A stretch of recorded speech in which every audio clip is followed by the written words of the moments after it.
కూటమి ప్రభుత్వంలో రేషన్ షాపుల వద్ద నిత్యావసరాల పంపిణీ చేయటంతో మన్యం జిల్లా గంగాపురం పంచాయతీలోని అనేక ఇబ్బందులకు గురవుతున్నారని సిపిఎం నాయకులు వాపోయారు. రేషన్ డిపో రద్దీ, బియ్యం కోసం గంటల తరబడి నిలబడుతున్నారని వారు తెలిపారు. సంచులు పట్టుకుని బారులు తీరాల్సిన వస్తుందని అన్నారు. గత వైసీపీ ప్రభుత్వంలో నేరుగా ఊరు వచ్చే వ్యాన్ ద్వారా బియ్యం సరఫరా చేశారని వారు తెలిపారు. ఇప్పటికైనా కూటమి సర్కార్ ఈ పద్ధతి మార్చుకోకపోతే ఆందోళన చేపడతామని వారు హెచ్చరించారు. పంపించిన పరిస్థితి అయితే ఏర్పడింది. ఆ 5 ఏళ్ళందరూ కూడా ఎంతో సంతృప్తిగా గిరిజనులు అనేకమైన రాష్ట్ర ప్రజలందరూ కూడా సంతోషించిన పరిస్థితిలో మళ్ళా టీడీపీ గవర్నమెంట్ వచ్చిన వెంటనే పాత పద్ధతులు మళ్ళా కొనసాగించారు. ఈ రోజైతే రాష్ట్ర ప్రజలందరూ కూడా చిగ్గుతో తల వంచుకునే పరిస్థితి అయితే ఏర్పడింది. ఈరోజు గంగాపురం పంచాయతీ తానవలస, తొక్కుడు వలస, పనసభద్ర గిరిజనులు 5 కిలోమీటర్ల నుంచి ఇదిగో రేషన్ అయితే ఇడిపించారు. 5 కిలోమీటర్ల వరకు ఈ రేషన్ బియ్యము మోసుకుంటూ వెళ్తున్నారు. ముసలోళ్ళు, ముడగోళ్ళ ఆటోలు చాలా అవస్థలు పడుతున్నారు, చాలా ఇబ్బందులు పడుతున్నారు. దీనికి గవర్నమెంట్ వెంటనే ఏదైతే ఈ నిర్ణయం చేసిందో ఈ నిర్ణయం అనేది కరెక్ట్ కాదు, ఇది వెనక్కి తీసుకోవాలని మన సిపిఎం పార్టీగా మనము డిమాండ్ చేస్తూనే ఉన్నాము.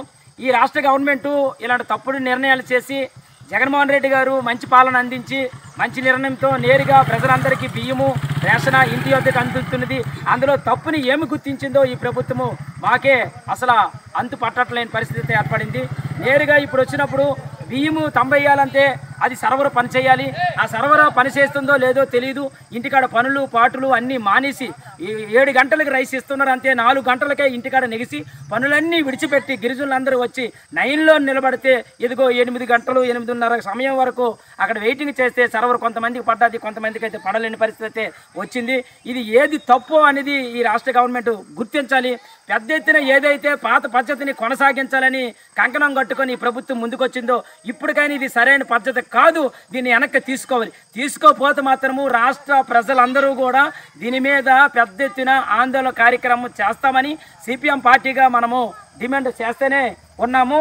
ఇప్పుడు వెంటనే ప్రభుత్వము గుర్తించి ఈ పాత పద్ధతిని ఇది కొనసాగించకుండా వెంటనే ఆపివేయాలని మనం డిమాండ్ చేస్తున్నాము. ముసలోళ్ళాటలు చాలా ఇబ్బంది పడుతున్న పరిస్థితి అయితే ఉంది. ఎందుకంటే ఈ పాత పద్ధతిని కొనసాగించొద్దు, ఇది వెంటనే ఆపివేయాలి. గిరిజనులందరూ కూడా చాలా ఇబ్బందులు పడుతున్నారు. కొండల మీద దాటి వెళ్ళాలంటే వాగులు వంకలు